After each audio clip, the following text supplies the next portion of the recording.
Hello guys, welcome back to my channel. तो जैसा कि हम आपको एक सीरीज़ बता रहे थे जो कि 5th सेमेस्टर के लिए है, बीएससी 5th सेमेस्टर के लिए है और यूनिट 1 का डिस्कशन चल रहा है।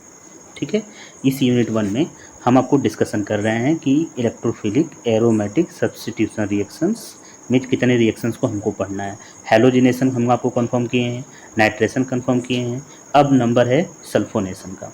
ठीक है, ये मोस्ट इम्पॉर्टेंट है। बेसिकली जो है ये जो रिएक्शंस हैं वो आईआईटी जैम, ठीक है, फिर इसके बाद सीयूईटी, हेल्थ की एग्ज़ाम, बोर्ड एग्ज़ाम के लिए, बीएससी के लिए तो ऑलरेडी इम्पोर्टेंट है ही, अब कंपटीशन एग्ज़ाम, इवन नीट के लिए, ठीक है, ये इम्पोर्टेंट है। अब इसमें करना क्या है, आपको समझना है कि देखिएगा सल्फोनेशन में क्या होता है, बेंजीन को रिएक्ट किया जाता है, बेंजीन रिएक्ट करता है किसके साथ, सल्फ्यूनिक एसिड के साथ, सल्फ्यूरिक एसिड के साथ रिएक्ट करता है और बेंजीन सल्फ्यूनिक एसिड बनाता है। ठीक है, अब देखिएगा इस प्रोसेस में क्या होता है कि जो इस प्रोसेस को कहते हैं सल्फोनेशन। अब इसमें क्या होता है, SO3H ग्रुप, सल्फोनिक ग्रुप जो होता है वो क्या करता है, रिप्लेस करता है किसको, हाइड्रोजन को, कहाँ के, बेंजीन के हाइड्रोजन को रिप्लेस करके वहाँ पे सेचुरेटेड होता है। ठीक है, अब देखिएगा सल्फोनेशन में कभी रेयरली क्या होता है कि H2SO4 और HNO3 के बीच में रिएक्शन कराया जाता है, in the presence of HNO3 की रिएक्शन किया जाता है, या फिर टू मॉलिक्यूल्स ऑफ H2SO4 लिया जाता है। ठीक है, तो अब देखिएगा इसमें क्या है, बेंजीन है, बेंजीन रिएक्शन कर रहा है, बेंजीन रिएक्शन कर रहा है किसके साथ, H2SO4 के साथ, तो बेंजीन सल्फ्यूनिक एसिड बना रहा है।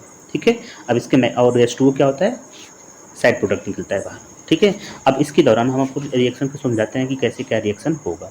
ठीक है, अब देखिएगा मैकेनिज्म समझते हैं इसका, जिसमें होता है फॉर्मेशन ऑफ इलेक्ट्रोफाइल। मैंने आपको बताया है कि इसमें क्या होगा, सिंपली आपको बस इसका सल्फोनेशन के मैकेनिज्म को हमको समझाना है, बाकी क्या प्रोसेस है, प्रोसेस सेम सब में रहने वाला है। स्टेप 1 में क्या होगा, फॉर्मेशन ऑफ इलेक्ट्रोफाइल होगा, स्टेप 2 में क्या होगा, अटैकिंग ऑफ इलेक्ट्रोफाइल होगा, स्टेप 3 में क्या होगा, लॉस ऑफ प्रोटॉन। तो जो प्रोसेस है वो प्रोसेस सेम होने वाला है, बस आपको क्या करना है, समझना है। जिस जो भी आप रिएक्शन पढ़ रहे हैं, लाइक दैट हेलोजन पढ़ रहे हैं, नाइट्रेशन पढ़ रहे हैं, सल्फोनेशन पढ़ रहे हैं, वो अलग अलग टर्म कंडीशन होगा। ठीक है, समझते हैं इसको। Formation of electrophile, first step में क्या होता है, इलेक्ट्रोफाइल फॉर्मेशन होगा, 2 molecule of H2SO4 react with each other, और ईच अदर एक साथ रिएक्शन करके सल्फोनियम आयन बनाते हैं। ठीक है ना, सल्फोनियम आयन बनाते हैं। देखिएगा एक H2SO4 का मॉलिक्यूल है, दूसरा H2SO4 का मॉलिक्यूल है। अब देखिएगा इसमें जो दूसरा वाला H2SO4 का मॉलिक्यूल है, इसमें से एक हाइड्रोजन ये एक्सेप्ट कर लेता है। ठीक है ना, एक्सेप्ट करने के बाद यहाँ पे क्या बना लेता है, H2O बना रहा है। ठीक है ना, यहाँ पे प्लस होगा। अब देखिएगा ये क्या करेगा, H2O बाहर हो रहा है, तो हम आपको रिएक्शन को अच्छे से समझाते हैं इसको। देखिएगा ये जो H2O है, H2O बाहर होगा। ठीक, अब ये वाला हाइड्रोजन इसके पास चला गया है, तो इसके पास क्या होगा, नेगेटिव चार्ज आएगा। ठीक है, तो जो कि आपको दिखाया गया है। अब देखिएगा रिएक्शन हो रहा है, अब इसमें से जब H2O बाहर हो गया, इस वाले रिएक्शन को समझते हैं, H2O बाहर हो गया, तो इसमें जो आपका फर्स्ट प्रोडक्ट है, इस प्रोडक्ट को देखना है कि यहाँ से जब H2O बाहर हो रहा है, ठीक है, H2O बाहर होगा तो हमें क्या है, सल्फोनियम आयन मिलेगा और पानी बाहर होगा। ठीक है ना, यही एक साइड प्रोडक्ट होता है। इस प्रोडक्ट को आप ध्यान में रखिएगा। ठीक है, अब देखिएगा कार्बन आयन को इसमें ध्यान रखना है। और नेक्स्ट हम देखिएगा स्टेप 2, जैसा कि मैंने बताया कि स्टेप 2 में क्या होता है, स्टेप 2 में ही होता है कि जो इलेक्ट्रोफाइल है वो बेंजीन रिंग पे अटैक करता है, बेंजीन रिंग पे अटैक करता है, तो जो इलेक्ट्रोफाइल अटैक अंदर बेंजीन रिंग और क्या बनाता है, कॉम्प्लेक्स बनाता है, कार्बोकेटायन बनाता है। ठीक है ना, रेजोनेंस हाइब्रिड कार्बोकेटायन बनाता है। देखिएगा इस जो सल्फोनियम आयन है, वो सल्फोनियम आयन इस बेंजीन रिंग पे अटैक करेगा। देखिए सल्फोनियम आयन इलेक्ट्रोफाइल है, इलेक्ट्रॉन डेफिशिएंट होता है इलेक्ट्रोफाइल, ये बेंजीन रिंग की उस कार्बन पर अटैक करेगा जहाँ पे इलेक्ट्रॉन की डेंसिटी ज़्यादा होती है, तो यहाँ पे जहाँ जहाँ डबल बॉन्ड हो इलेक्ट्रॉन डेंसिटी वहाँ पे ज़्यादा होगा। फिर ये क्या करेगा, अपना इलेक्ट्रॉन इनको देगा, इनको देने के बाद बॉन्डिंग बनाएगा। बॉन्डिंग देखिए करिएगा, एक मिस्टेक हुआ है, यहाँ पे क्या रहेगा, हाइड्रोजन रहेगा, सही कर लीजिएगा आप। ठीक है, अब देखिएगा ये आपको प्रोडक्ट बन रहा है, जब ये यहाँ पे अपना दे रहे हैं तो इसके पास अगर ये इलेक्ट्रॉन दे रहा है तो इसके पास क्या आ गया, पॉजिटिव चार्ज, इसके पास पॉजिटिव चार्ज आ गया।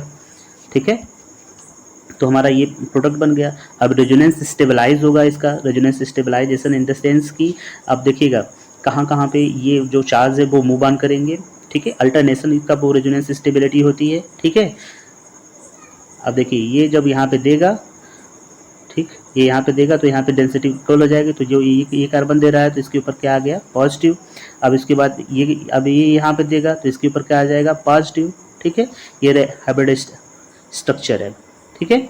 अब समझिएगा, हाइब्रिड स्ट्रक्चर के दिखाने के लिए एरो का यूज नहीं किया जाता है, इसको 3 लाइन से दिखाया जाता है, क्लियर। ओवरऑल हम अभी डिस्कशन करेंगे।